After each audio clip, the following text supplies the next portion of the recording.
할렐루야, 안녕하세요. 이 시간에는요, 에스더 여섯 번째 말씀인데요. 자, 에스더 2장 10절입니다. 에스더가 자기의 민족과 종족을 말하지 아니하니 이는 모르드게가 명령하여 말하지 말라 하였습니다. 예, 여기서는 에스더가 준비하는 내용입니다. 신보 준비하는데요. 왕후에 준비하는 건데 이것은 신약으로 보면은 초대교회의 믿음에 대한 준비에 대한 예표라고 할 수 있습니다. 당시에 이제 바사에서 유대인들에 대해서 어떤 태도를 취하고 있는지에 대해서 성경 학자들마다 다른 견해를 갖고 있습니다. 어떤 사람들은 당시에 바사 제국 내에서 유대인들에 대한 특별한 반감이 없었다고 주장하는 사람도 있고, 다른 사람들은 확실한 반감이 있었다고 주장하기도 합니다. 하지만은 이후에 하만 그리고 다른 여타 민족의 하만에 대한 동조 이러한 것들을 감안해 보면은요, 당시에 바사 제국 내에는 뚜렷한 반유대인 정서가 흐르고 있었다고 본 것이 옳은 것 같습니다. 바로 이 때문에 모르드게는 에스더에게 자기 민족과 종족을 말하지 말라고 하였고요. 에스더 역시 그 명령에 그대로 순종한 것입니다. 모르드게는 왕후의 간택이 된 전날부터 에스더의 안부를 물었습니다. 자, 에스더 2장 11절을 보면요. 모르드게가 날마다 후궁들 앞으로 왕래하며 에스더의 안부와 어떻게 될지를 알고자 하였더라. 모르드게는 이제 왕으로 간택되는 이전 날마다 에스더의 안부를 물었습니다. 이것은 두말할 나이가 없이 이러한 모르드게 행동은 딸처럼 양육한 에스더에 대한 관심과 애정에 대한 표현이라고 할 수 있는데요. 에스더가 왕에게 나아갈 때 모든 사람의 사랑을 받습니다. 자, 에스더 2장 15절인데요. 모르드게의 삼촌 아비하일의 딸 곧 모르드게가 자기의 딸같이 양육하는 에스더가 차례대로 왕에게 나아갈 때 궁녀를 주관하는 넷이 헤게가 정한 것 외에는 다른 것을 구하지 아니하였으나 모든 보는 자에게 사랑을 받더라. 자, 왕 앞에 나아가기로 준비된 모든 여인들은 1년간의 준비 기간을 갖게 됩니다. 그리고 마침내 때가 되어서 에스더가 아수르 왕 앞에 나아갔습니다. 에스더 2장 12절과 13절에 보면은 여인들이 왕 앞에 나아가기 전에 전반기 6개월, 후반기 6개월 어떤 방식으로 단장하는지가 거기에 대한 말씀을 기록하고 있는데요. 전반기 6개월간은 몰약 기름만 쓰고 다른 6달은 향품과 여자에게 쓰는 다른 물품들을 써서 몸을 정결하게 한다고 하였습니다. 그리고 왕에게 마침내 나아갈 때는 여인이 구하는 모든 것을 다 제공하였다고 하고 있습니다. 하지만 에스더는 넷이 헤게가 정한 물품 외에는 다른 것을 구하지 않았습니다. 그렇지만 모든 사람의 사랑을 받게 됩니다. 이것은 두말할 나위 없이 그만큼 에스더가 탁월하게 아름다웠음을 의미합니다.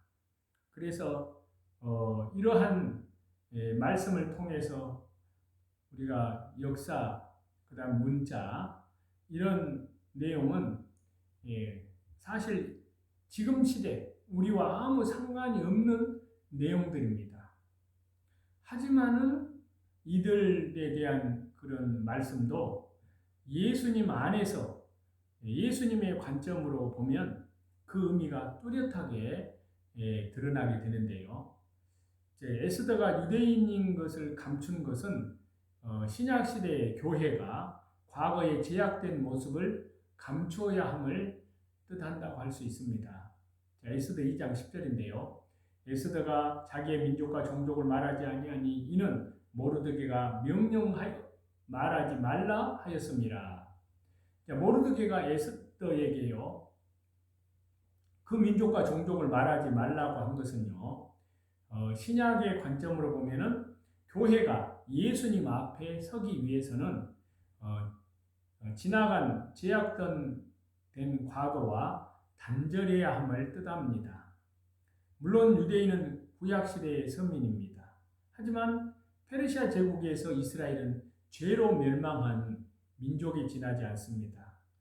이것을 예표로 연결을 하면은요, 바사 제국의 왕인 아하수에는 예수님을 설명하고, 모르드게는 바로 주의 사역자들, 유대인인 에스더가 자기 민족을 구하지 않는 것은 제약된 과거와 단절하는 것과 연결된다 할 수 있습니다.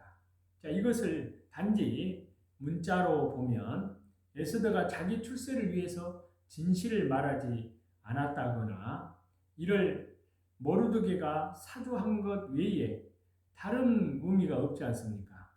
하지만 성경은 구원 역사이고 구속사이고 예수님에 대한 사건입니다.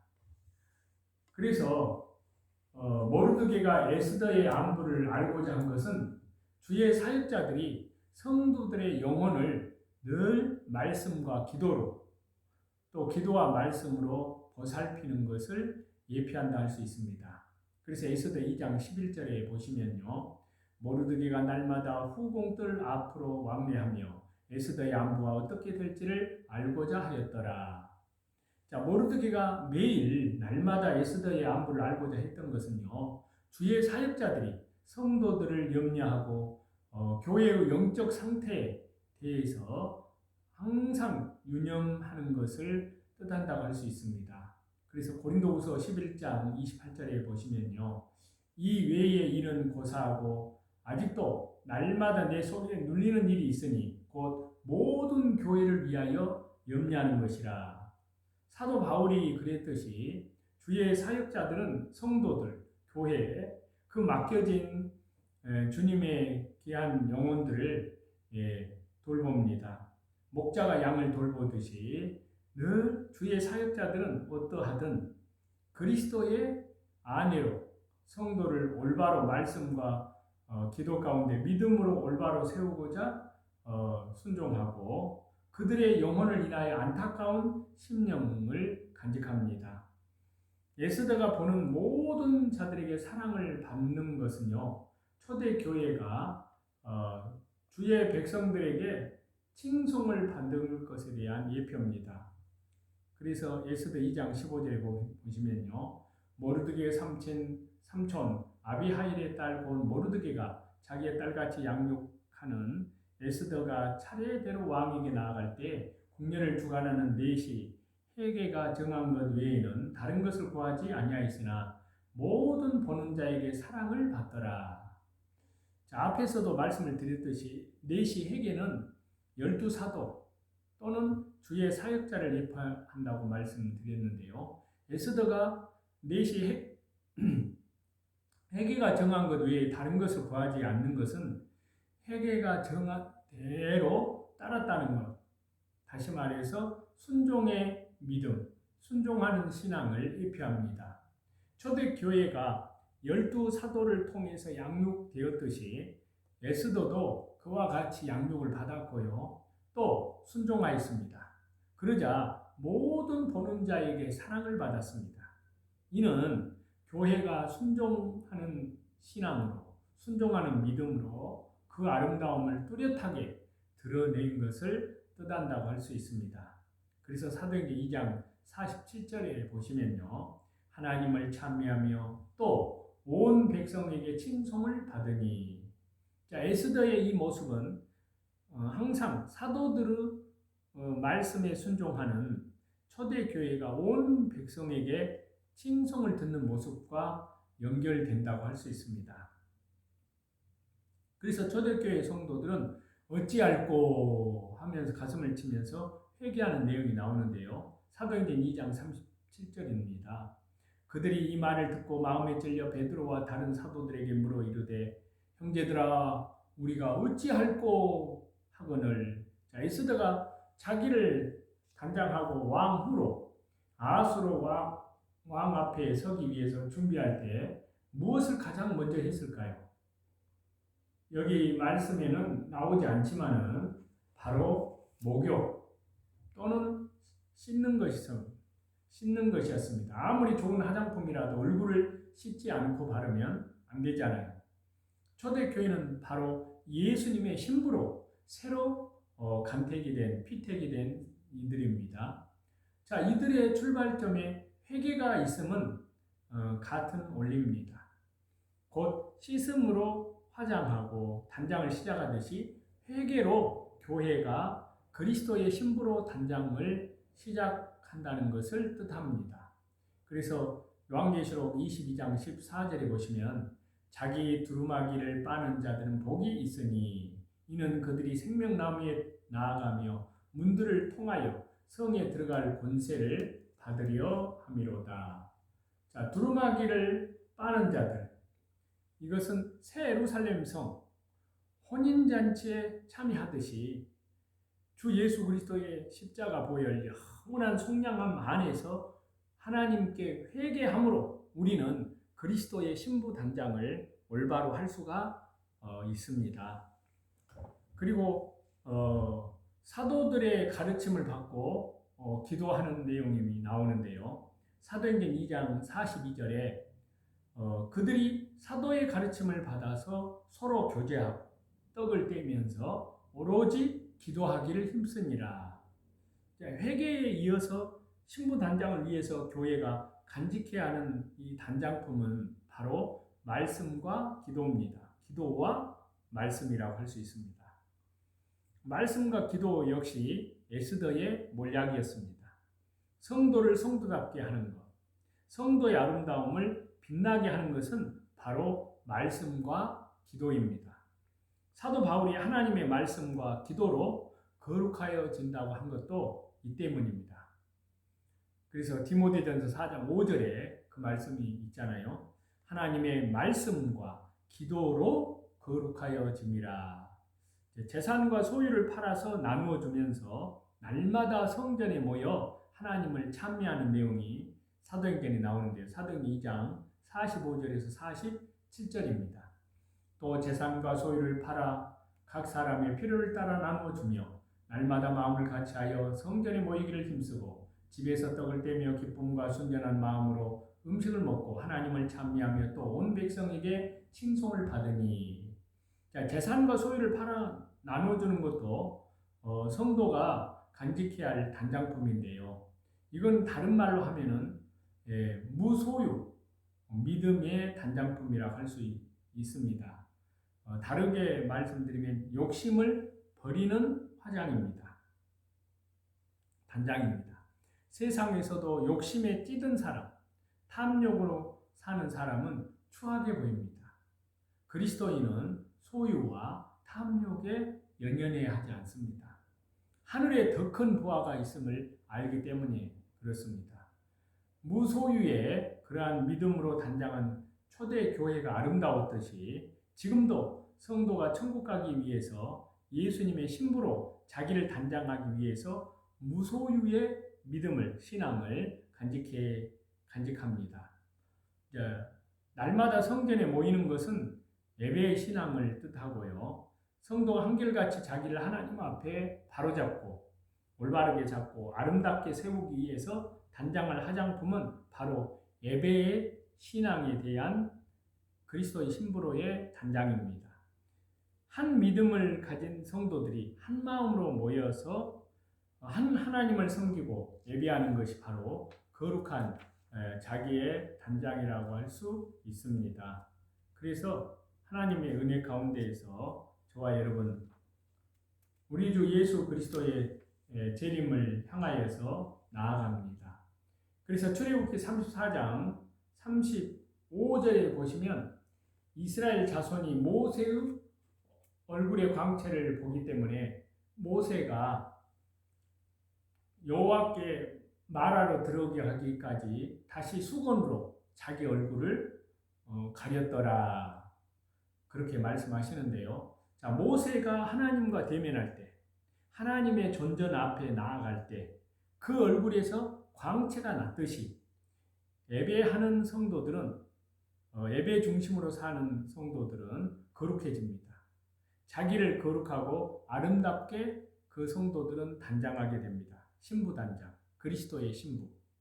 그래서 사도행전 2장 47절에 보면은요, 하나님을 찬미하며 또 온 백성에게 칭송을 받으니 주께서 구원받는 사람을 날마다 더하게 하시니라. 그것이 사도행전 2장 47절에 그렇게 말씀을 하고 있는데요. 아울러서 하나님을 찬양하고 하나님의 영광을 드러내는 이것은 최고의 신앙의 경지에 서는 것입니다. 궁극적인 신앙의 화장입니다. 결국 왕비가 존재한 것은 왕을 영광스럽게 하는 것에 있습니다. 우리가 저와 여러분이 존재하는 목적은 하나님을 찬양하고 영광스럽게 하는 데에 있습니다. 이를 올바로 알고 이 목적대로 사는 것이 진정 최고의 믿음의 단장이라고 할 수 있습니다. 우리 주 예수 그리스도의 재림이 가까웠습니다. 신부 단장을 하고 믿음의 정절을 지키고 밖으로는 복음 사경을 통해서 날마다 성령님의 역사로 구원받는 역사가 일어나는 그 일에 저와 여러분이 다 동참하시기를 우리 주 예수 그리스도 이름으로 간절히 축원합니다. 기도하겠습니다. 하나님 아버지 감사합니다. 주님 다시 재림하시는 그날이 가까운 이때 그리스도의 신부로 우리 주 예수 그리스도의 십자가의 보혈 영원한 속량함 안에서 날마다 철저히 회개하고 또한 회개에 합당한 아름다운 열매를 맺고 또 밖으로는 날마다 복음 사경을 통해서 구원받는 역사가 일어나게 하옵소서. 감사드리며 예수님의 이름으로 기도드리옵나이다. 아멘. 찬송 드리겠습니다. 찬송 38장입니다. 찬송 38장.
감사합니다.